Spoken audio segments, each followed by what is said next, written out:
Hello everyone, this is Mohan and you are watching teacher education. I hope आप सभी लोग बहुत अच्छे होंगे। आप सभी स्टूडेंट्स की डिमांड आ रही थी कि सर बाल विकास की क्लासेस कंटिन्यू करिए। तो जैसा कि आप सभी लोग स्क्रीन पर देख सकते हैं कि आज की इस क्लास में हम लोग बाल विकास का एक इम्पॉर्टेंट टॉपिक कवर करेंगे। और आपको बता दें, ये सिर्फ आपके सेमेस्टर एग्जाम तक ही सीमित नहीं होगा। ये टॉपिक आपको super TET, C TET, UP TET जैसे एग्जाम में भी इससे क्वेश्चंस आते हैं। आपको ये याद दिला दें कि पिछले क्लास में हम लोगों ने जो टॉपिक कवर किया था वो था व्यक्तित्व परीक्षण के तरीके। आप में से जो स्टूडेंट्स उस क्लास को नहीं देखे हैं, प्लेलिस्ट में भी जाकर देख सकते हैं। वीडियो के डिस्क्रिप्शन में भी लिंक मिल जाएगा। जैसा कि आप सभी लोग देख रहे हैं, ये टॉपिक है जो आज हम लोग कवर करेंगे। यह है व्यक्तित्व का समायोजन, एडजस्टमेंट ऑफ पर्सनालिटी। इस टॉपिक को समायोजन के नाम से भी जानते हैं और एक बहुत ही इंटरेस्टिंग और इम्पॉर्टेंट टॉपिक है। आप सभी लोग क्लास को एंड तक देखेंगे। इसमें हम लोग जानेंगे इसका अर्थ क्या है, परिभाषा क्या है और इसमें कौन सी विधियां हैं। एक्चुअली समायोजन जो है ये एक तरीके का प्रोसेस है। वो प्रोसेस क्या है, किसे कहते हैं, आइए अब उसको हम लोग जानते हैं। अगर समायोजन के अर्थ की बात की जाए, मीनिंग ऑफ एडजस्टमेंट, देखिए अकॉर्डिंग टू दिस कंटेंट या इस आपके सिलेबस के अकॉर्डिंग यहाँ पे क्या है। हालांकि इसको अलग अलग पॉइंट ऑफ व्यू से डिफाइन किया गया है, उस पर भी हम लोग बात करेंगे।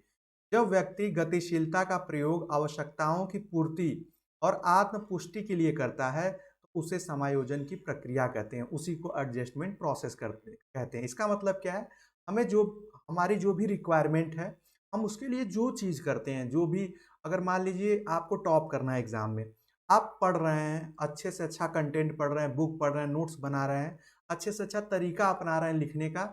ये सारी चीज़ें क्या हैं, ये जो भी आप मेथड्स अपना रहे हो, जो भी आप मतलब एक अलग तरीके की कोशिश कर रहे हो, ये सब एडजस्टमेंट है। यहाँ तक आपको ये बता दूं कि अगर मान लीजिए, अभी आगे मैं उसको बताऊंगा, काफ़ी इंटरेस्टिंग है। एक आप डेफिनेशन देख लीजिए, गेट्स ने एक डेफिनेशन दी है एडजस्टमेंट की। समायोजन जो है वो निरंतर चलने वाली प्रक्रिया है। प्रत्येक मनुष्य जो है वो समायोजन की प्रक्रिया फॉलो करता है। उसको जिस चीज़ की रिक्वायरमेंट होती है या जो उसका गोल होता है उसके लिए वो कार्य करता है, उसके अकॉर्डिंग अपने व्यवहार में परिवर्तन करता है। जैसे कि अगर मनुष्यों को रहने के लिए जब ऐसा उन्हें फील होने लगा कि उन्हें एक ऐसा एक निश्चित जगह चाहिए, तो उन्होंने घर का निर्माण किया। अब ये घर का निर्माण क्या कहलाएगा, ये भी एडजस्टमेंट कहलाएगा। अपनी सुरक्षा के लिए या अपने निश्चित रहने के स्थान के लिए उन्होंने घर का निर्माण किया। अपनी सुरक्षा के लिए उन्होंने आग की खोज की। पालतू पशुओं, मतलब पशुओं को पालतू बनाया। ये सब क्या है कि हम वातावरण में वो सारी एक्टिविटी कर रहे हैं जिससे कि वो हमें सुरक्षा भी दे और जिससे हमारा फायदा हो। आप एक एक लाइन में कह सकते हैं। तो ये जो भी चेंजेस हम कर रहे हैं, जो भी आप कह सकते हैं कि इसमें बदलाव ला रहे हैं अपने वातावरण में, ये सब एडजस्टमेंट है। और आगे मैं इसको और डिटेल में बताऊंगा, जिसके द्वारा व्यक्ति अपने और अपने वातावरण के बीच संतुलन संबंध रखने के लिए अपने व्यवहार में परिवर्तन करता है। व्यवहार में परिवर्तन का मीन क्या है, आप ऐसे समझ लीजिए। फॉर एग्जाम्पल, अगर मान लीजिए हमने कोई काम किया, हम बचपन में, ऐसा सभी लोगों के साथ हुआ होगा, और हम उससे बचना चाहते हैं, वो गलत काम हो गया या कोई चीज़ टूट गई हमसे, हम झूठ बोलते हैं कि नहीं ये हमने नहीं किया, मुझे नहीं पता है किसने किया। इस तरीके की चीज़ें हम खुद को बचाने के लिए या बचने के लिए, या आपका नाम ना आए उन चीज़ों में, तो हम झूठ बोल रहे हैं, ये भी एक तरीके का एडजस्टमेंट है। मतलब इसको मनोवैज्ञानिकों ने माना कि अपने चिंता को, या आप ऐसे कह लीजिए कि अगर मनुष्य अगर वो बहुत किसी चीज़ को लेकर ज़्यादा सोच रहा है, उसको कम करने के लिए, ओवरकम करने के लिए जो भी चीज़ें अपना रहा है, वो सब एडजस्टमेंट है। तो इसको दो तरीके से डिफाइन किया गया। पहला, जैसा आपको मैंने बताया कि वातावरण के संबंध संतुलन बनाने के लिए और मानसिक स्थिरता के लिए भी, एंजाइटी के लिए, एंजाइटी कम करने के लिए, उन सारी चीज़ों के लिए जो व्यवहार में परिवर्तन है, उसी को हम एडजस्टमेंट कहते हैं, समायोजन कहते हैं। इसी का अपोजिट होता है कुसमायोजन। जब हमारे ऊपर ढेर सारी प्रॉब्लम आती है और प्रॉब्लम सॉल्व नहीं होती हैं, तो हमारा व्यवहार परिवर्तित हो जाता है। हम झल्ला जाते हैं, हम चिल्लाने लगते हैं, हम ये सारी जो क्रियाएं करने लगते हैं, ये क्रियाएं कुसमायोजन के अंतर्गत आती है। वही मेल एडजस्टमेंट, मतलब समायोजन का ही उल्टा कुसमायोजन। तो ये आप सभी लोग याद रखिएगा, ध्यान रखिएगा। अब देखते हैं कि वो कौन सी। यहाँ पे आप देख सकते हैं, इस प्रकार स्पष्ट होता है कि व्यक्ति स्व विकास के लिए, अपने खुद के डेवलपमेंट के लिए प्रेरकों की सहायता से परिस्थितियों पर विजय प्राप्त करता है। अपने खुद के सेल्फ डेवलपमेंट के लिए अब हमारा आपका टारगेट होगा जॉब लेना। जॉब लेने के लिए आप ढेर सारे वर्क कर रहे होगे, अलग तरीके से पढ़ाई कर रहे होगे, सबसे ज़्यादा मेहनत कर रहे होगे। ये सब क्या है? और उसमें बहुत सारी चीज़ें इन्वॉल्व होंगी। ये सब आप अपना इस तरीके से एनवायरनमेंट क्रिएट कर रहे हो कि जिससे आप अपने गोल को अचीव कर पाओ। तो ये भी एडजस्टमेंट है। अभी नहीं समझ में आया? अभी आगे हम लोग कुछ और एग्ज़ाम्पल से अब बात आती है कि सॉरी, जैसा कि मैंने आप लोगों को स्टार्टिंग में ही बताया, समायोजन एक प्रोसेस है। तो उस प्रोसेस में कुछ मेथड्स यूज होते हैं। ये हम सभी लोगों की लाइफ में होता है, ऐसा कुछ नया नहीं पढ़ रहे हैं, बस इसको हम लोग सिस्टमैटिकली पढ़ रहे हैं। जैसे देखिए, समायोजन को प्रभावित करने में निराशा, मानसिक संघर्ष और तनाव प्रमुख कारक होते हैं। निराशा, डिसअपॉइंटमेंट, और ये आप कह सकते हैं कि मानसिक रूप से संघर्ष, किसी चीज़ के बारे में हम ज़्यादा सोचते हैं, फिर दुविधा में जो फंसना कह सकते हैं, या आप ऐसा कह सकते हैं कि हम किसी चीज़ को निश्चित नहीं कर पाते हैं, ये और तनाव, ये वो कारक हैं। ये तीनों अपने दुष्प्रभाव के कारण व्यक्ति को कुसमायोजित व्यवहार करने के लिए बाध्य कर देते हैं।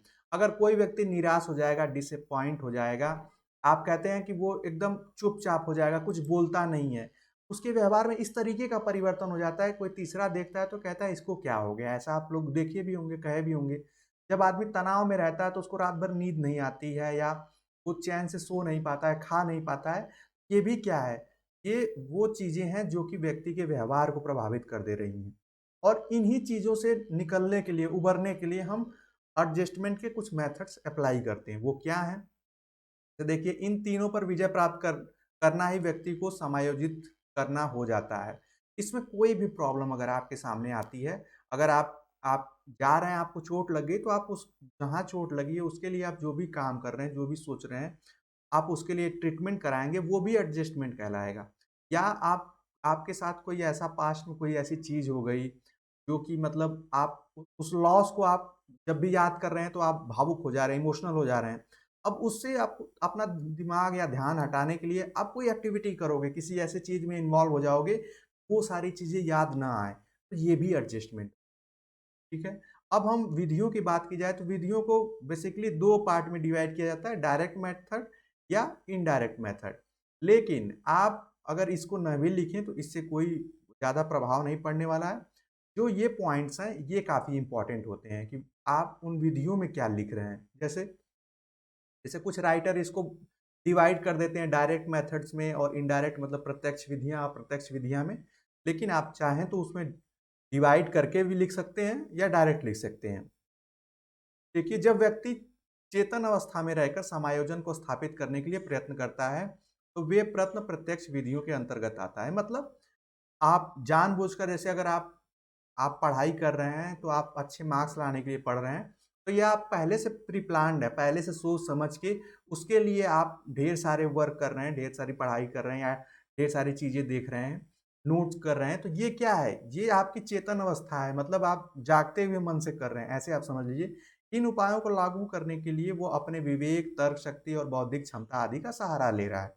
जैसा मैंने बताया, इन विधियों का प्रयोग विशेष रूप से समायोजन की किसी विशेष समस्या में के अस्थायी समाधान के लिए किया जाता है। जैसे आगे देखते हैं, अब इन विधियों के में एग्जाम्पल्स हम देखेंगे। पहली विधि है सॉल्विंग द ऑब्स्टेकल्स। व्यक्ति अपनी आवश्यकता पूर्ति करने वाली बाधाओं को समाप्त करने का चेतनात्मक प्रयत्न करते हैं। जैसे मान लीजिए, हमारे पास आपकी ढेर सारी समस्याएं होंगी, धरती पे कोई भी ऐसा नहीं है जिसकी कोई समस्या ना हो। अगर हमारी एक समस्या है कि मान लीजिए हमें कॉलेज या इंस्टीट्यूशन जाने में देरी होती है, अब देरी हो रही है, तो हमने ट्राई किया कि ठीक है, हम 10 मिनट पहले कर लेते हैं, हम अपनी घड़ी फास्ट कर लेते हैं। आप सभी लोग एक ये ट्रिक अपनाते हैं, घड़ी फास्ट कर लेते हैं, या आप कोई ऐसा रूट ढूँढते हैं जो कि शॉर्टकट जाए। तो ये हमारी प्रॉब्लम जो लेट पहुँचने की थी या लेट होने की थी, वो कुछ हद तक वो हमने प्रॉब्लम उसको सॉल्व कर ली। इस तरीके की चीज़ें, यही बाधाओं का समाधान है कि जो भी चीज़ें हमारे बहुत सारी, वो अनगिनत हो सकती हैं। मैं जो एग्जांपल बता रहा हूँ वो तो 1-2 है, अनगिनत हो सकती हैं। आप खुद के पर्सनल लाइफ से भी कोरिलेट करके इसको समझिएगा। यदि इस प्रकार की बाधा से समाप्त हो जाती है, तो उसे मानसिक तनाव जो है वो समाप्त हो जाता है। तो इसका मतलब ये हुआ कि एडजस्टमेंट का प्रयोग हम क्यों करते हैं? अपने मानसिक तनाव को खत्म करने के लिए। जो मेंटली हमें टेंशन है उसको खत्म करने के लिए ही का प्रयोग किया जाता है, वो किया जाता है आपके एडजस्टमेंट का। और हम लोग जो भी प्रयास करते हैं वो सब एडजस्टमेंट के अंतर्गत आता है। इस चेतनात्मक प्रयत्नों के अंतर्गत अभ्यास और लगन महत्वपूर्ण कार्य है। जैसे मान लीजिए कि हम बहुत कोशिश कर रहे हैं लेकिन हमारे कम मार्क्स आ रहे हैं। हम और पढ़ते हैं, हम अच्छी बुक पढ़ते हैं, हम किसी टॉपर से सजेस्टेड बुक पढ़ रहे हैं। ये क्या है? हम अब उस बाधा को मतलब पार करना चाहते हैं, उसको सॉल्व करना चाहते हैं, जो कि हमारे लिए एक बाधक का काम कर रही है। उसके बाद दूसरा तरीका क्या होता है? अन्य मार्ग खोजना। देखिए, ये आप सभी लोग अगर इसको कोरिलेट करेंगे तो ऐसा हो ही नहीं सकता है कि आपके लाइफ में ऐसी चीज़ें ना आ रही हों या ना आई हों। जब कोई व्यक्ति अपने लक्ष्य की पूर्ति से उत्पन्न विभिन्न बाधाओं को किसी कारणवश दूर नहीं कर पाता है, तो किसी अन्य मार्ग या हल को खोजना पड़ता है। इस प्रकार से भी मानसिक तनाव कम हो जाता है और वो समायोजन स्थापित कर लेता है। जैसे फॉर एग्ज़ाम्पल हमारे 12th जब हम लोग पास आउट करते हैं तो हमारा ख्वाब होता है कि हमें एनडीए में जाना है। मैं अब बता रहा हूँ, आप इसको कोरिलेट कर पाएँगे। या आप यूपीएससी ट्राई करना चाहते हैं, एसएससी, सीजीएल ट्राई करना चाहते हैं, मतलब एक अपना गोल लेकर चलते हैं। लेकिन आप 3 साल, 4 साल मेहनत करने के बाद आपको फिर फ़ील होता है कि इसमें मैं अच्छा नहीं कर पा रहा हूँ। तो देखिए यहाँ पे लिखा है किसी अन्य मार्ग या हल की तरफ।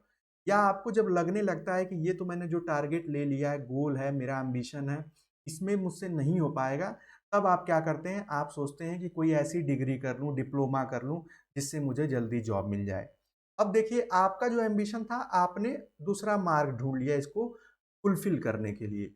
ये एडजस्टमेंट कहलाएगा कि मतलब आप अपने को एस्टैब्लिश करना चाहते हैं, लेकिन आपने जो पहले गोल सेट किया था, वो सब उससे आप उसको अचीव नहीं कर पा रहे हैं। तो आपने कोई गोल चेंज कर लिया, आप बीएड, बीटीसी करने लगे, पीएचडी करने लगे, जिससे कि आपको दूसरे साइड भी स्कोप मिले।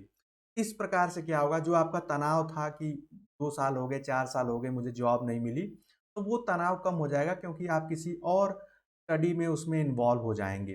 तो ये भी एक मेथड होता है। आगे देखिए, तीसरा उद्देश्य में परिवर्तन। सेम उसी से मिलता-जुलता है। जब व्यक्ति अपने लक्ष्य एवं उद्देश्य में सफल नहीं हो पाता है और न उत्पन्न बाधाओं पर विजय प्राप्त कर पाता है, तो वह उस उद्देश्य को त्याग कर समानांतर उद्देश्यों को ग्रहण कर लेता है। जैसे फॉर एग्ज़ाम्पल, जैसे कुछ बच्चे जो आप देखे होंगे वो आर्मी में सेलेक्ट होना चाहते हैं, या आर्मी चाहे वो ऑफिसर रैंक हो या किसी भी रैंक पे। अब जब वो बार-बार दे रहे हैं तो कोई ऐसा ऑब्स्टेकल हो जा रहा है, जैसे मेडिकल इश्यू हो जा रहा है उनके साथ, वो क्या ट्राई करने लगते हैं कि वो जैसे फ़ोर्स में उनको आना है तो वो पुलिस फ़ोर्स में ट्राई करते हैं। तो पुलिस में क्या होगा कि वहाँ पे आप सभी लोग पता है उतना मेडिकल जो होता है वो इस तरीके से नहीं देखा जाता है जितना आर्मी या फोर्सेस में देखा जाता है। इसने अब यहाँ पे क्या हो रहा है कि उस बच्चे ने, उस स्टूडेंट ने अपने उद्देश्य में परिवर्तन कर लिया, चेंज इन एम्स। वो बनना तो चाहता है लेकिन उसने उसके पैरेलल ही कोई एक ऐसा ऑप्शन ढूँढ लिया कि आर्मी में नहीं हो पा रहा है तो वो पुलिस में ऑफिसर रैंक पे चला जाए। जैसे मान लीजिए फॉर एग्ज़ाम्पल एनडीए के थ्रू वो आर्मी में जाना चाहता था, आर्मी में ऑफिसर बनना चाहता था, लेकिन उसके साथ कुछ ऐसा इश्यू हो रहा है, वो नहीं बन पा रहा है। अब उसने क्या किया, वो सोचा कि ठीक है, अब नहीं कुछ तो पुलिस में ही ऑफिसर बन जाते हैं, यूपी पीसीएस दे लेते हैं। तो ये क्या है, उसने अपने गोल को ही चेंज कर दिया। तो ये भी इससे क्या होगा, उसका तनाव कम हुआ। तो ये तनाव कम करने के ही तरीके हैं। चौथा है विश्लेषण एवं निर्णय, एनालिसिस और डिसीजन, ये भी वो तरीका है। जब मनुष्य परिस्थितियों से घिर जाता है तो वो मानसिक संतुलन खो बैठा है। जैसे ऐसी विपत्ति या आपदा आती है हमारे ऊपर, या कोई ऐसी सिचुएशन आ जाती है तो हम ऐसा लगता है कि अब क्या होगा। अगर आप लोग फील किए होंगे, कभी कभी ऐसा होता है, हर मनुष्य के जीवन में कभी न कभी ऐसा आ जाता है। उस लक्ष्य को प्राप्त करने के लिए कोई उपाय खोजना पड़ता है और ये परिस्थिति का सही विश्लेषण और उचित मतलब आपके सामने कोई प्रॉब्लम आ गई तो अब उस प्रॉब्लम को आप पहले के बारे में सोचेंगे। सोच के हो सकता है आपके मन में 2 उसके सॉल्यूशन हो, हल हो, तो आप किसी एक को चूज़ करोगे कि नहीं, मैं इस काम को इस ढंग से करूँगा, शायद ये सॉल्व हो जाए। जैसे आप कोई एग्ज़ाम्पल ले सकते हो, मान लीजिए अ, अभी आपको इनकम जनरेट करनी है कि मुझे इनकम कैसे मिल मतलब मेरे पास खर्च पैसे नहीं है या मेरे खर्च बढ़ गए हैं, ऐसे करके। तो आप सोचोगे ना कि इसका सॉल्यूशन क्या हो सकता है? घर से अधिक पैसे माँगूँ या खुद कुछ करूँ या ट्यूशन पढ़ा लूँ या कहीं पे पार्ट टाइम जॉब करूँ। अब आपके दिमाग में अगर मान लीजिए एक ट्यूशन हो गया, कहीं ट्यूशन पढ़ा लूँ या पार्ट टाइम जॉब कर लूँ। अब आप सोचोगे कि पार्ट टाइम जॉब करूँगा तो टाइम टू टाइम जाना होगा, लगभग 4 से 6 घंटे, 8 घंटे देना होगा। ट्यूशन करूँगा, ट्यूशन अगर पढ़ाना शुरू कर दूँगा तो वहाँ पे 1 घंटा 2 घंटे में काम चल जाएगा। अब क्या करेंगे, आप अपनी सुविधा के अकॉर्डिंग आप किसी एक को चूज़ करेंगे। इससे क्या होगा कि जो आपकी प्रॉब्लम थी, उस प्रॉब्लम में आप एनालिसिस करके उस पे राइट डिसीज़न लेकर आप उस काम को करेंगे, तो इससे भी तनाव कम होगा और जो आपकी परेशानी है वो सॉल्व होगी। ये तो बात थी आपकी प्रत्यक्ष कि डायरेक्ट प्रॉब्लम आई, आपने तुरंत सॉल्यूशन ढूँढा। कुछ ऐसे भी मेथड्स होते हैं, जैसा आप देख लीजिए मानसिक, ये सेकंड जो है अप्रत्यक्ष विधियाँ क्या है इसको जान लीजिए। मानसिक सामान्यता को बनाए रखने के लिए व्यक्ति को अचेतन क्रियाओं का भी सहायता लेनी पड़ती है। अतः इसे अप्रत्यक्ष उपाय वे हैं कि जिन्हें वो अचेतन रूप से अपनाता है। मतलब उसके लिए वो सोचता नहीं है, मतलब वो अपने आप, जैसे आप कहते हैं ना, स्वतः या नेचुरली होने लगता है। वो क्या है? जैसे देखिए, पॉइंट एक है, वो है शोधन। शोधन का मतलब क्या है? और आप लोग इसी को प्रेफ़र करिएगा लिखना। एग्ज़ाम में जब आप लिखेंगे तो इसको लिखने के बजाय आप इनको लिखना प्रेफ़र करिएगा, इन शब्दों को। शोधन क्या है? शोधन जो है अचेतन मन की वो मानसिक प्रक्रिया है, जिसके अंदर व्यक्ति की मूल संवेगात्मक शक्तियाँ, आवश्यकताओं आदि को कृत्रिम पक्ष की ओर मोड़ दिया जाता है, जिससे समाज की स्वीकृति प्राप्त हो। हमारी बहुत सारी ऐसी इच्छाएँ होती हैं, लेकिन वो पूरी नहीं हो पाती हैं। तो हम किसी छोटी चीज़ों से या किसी, आप ऐसे समझ लीजिए कि कोई आर्टिफ़िशियल चीज़ से उन चीज़ों को ऐसा लगता है कि ठीक है, ये है, या उस पे हम सोचने लगते हैं या हम थोड़ा उस साइड हम संतुष्ट होने लगते हैं, उस तरीके की प्रक्रिया। और इसमें आप ये ना चाहते हुए भी आप सैटिस्फाइड आपको होना पड़ता है। अभी आगे मैं कुछ एग्ज़ाम्पल्स आपको बताऊँगा। दूसरा देखिए, पृथक्करण, विथड्रॉल।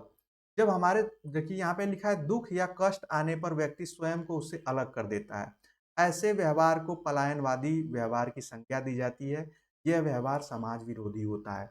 मान लीजिए आप जिस सोसाइटी में रह रहे हैं, वहाँ पे क्राइम बढ़ गया, क्राइम हो रहे हैं, तो आप उस प्रॉब्लम से निकलने के लिए आप क्या करोगे कि जहाँ आप रह रहे थे, वो जगह ही चेंज कर दोगे।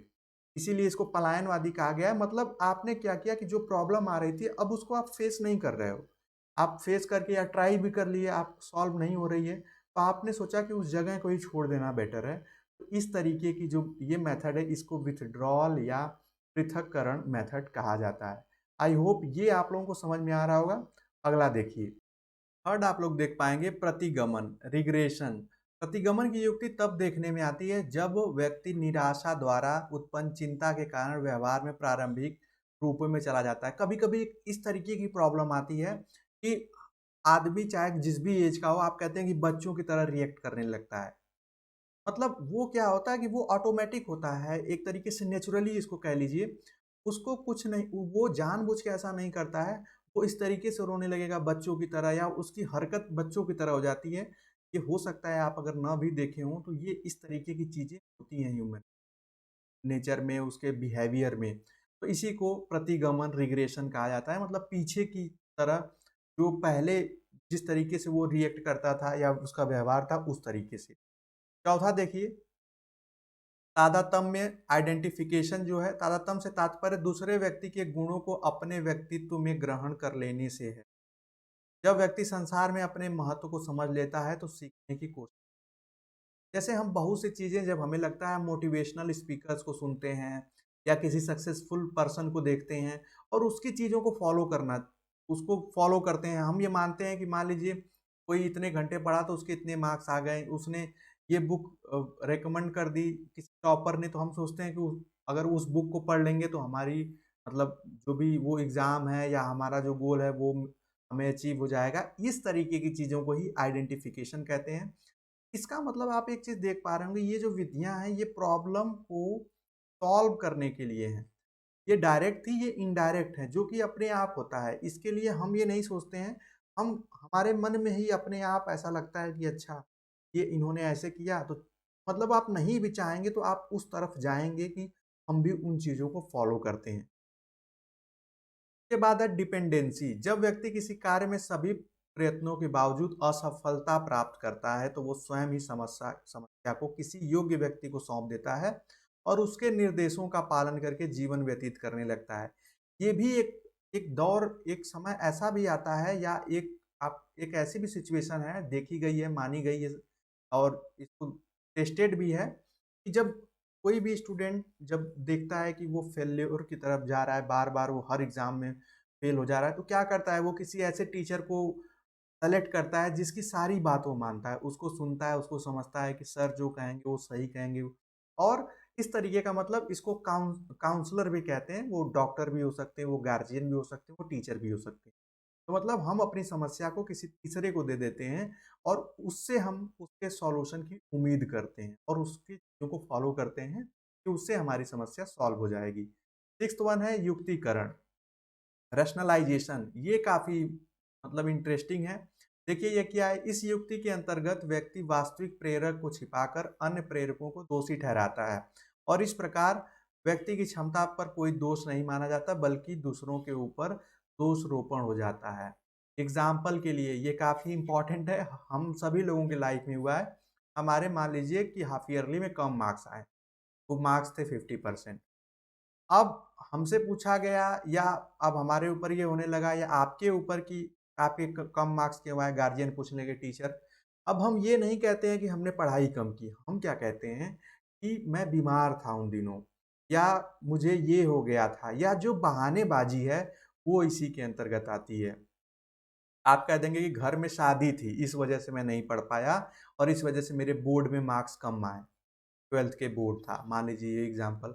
तो हम क्या कर रहे हैं कि जो एक्चुअल में जो प्रेरक है, जो कारक है, जो रीज़न है, उस रीज़न को छिपाकर, जो एक्चुअल रीज़न है उसको छिपाकर हम किसी एक अपना खुद का बनाया हुआ, मतलब झूठ बोलना आप कह लीजिए, झूठ बोल के हम उन चीज़ों को अपने को संतुष्ट कर लेते हैं कि नहीं मैं बीमार था इसलिए कम आया, नहीं तो मेरा भी अच्छा मार्क्स आता है। ये भी हम तरीका अपनाते हैं, ये भी एडजस्टमेंट का एक मेथड है।